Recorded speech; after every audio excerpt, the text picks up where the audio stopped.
ल आज चाहिँ माछा मार्न आएको 2 किलो मात्रै मारियो। सधैँ त 10 किलो 5 किलो जति मारिन्थ्यो। आज चाहिँ छैन, बल्छी छिट्टे गरेर बिजोग छ हौ। जोस मार्नु चाहिँ मारियो, जोस हल्का 2 किलो जति छ। आज चाहिँ धेरै कम मारियो। आज त सधैँ त धेरै मारिन्थ्यो, के गर्ने यार, खत्तम भयो। बल्छी छिट्टेर हैरान भयो। हैरान साथीहरू बनाउँदैछ, रोइ पनि बल्छी बनाउँदैछ, प्रयास छ।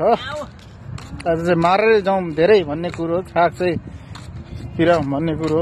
धेरैजना छौँ हामी, त्यही भएर छाक पिराउँ भनेर चाहिँ गर्दैछौँ होइन। अब के गर्ने, यस्तै छ साउदीतिर समुद्रमा आएको माछा मार्नु।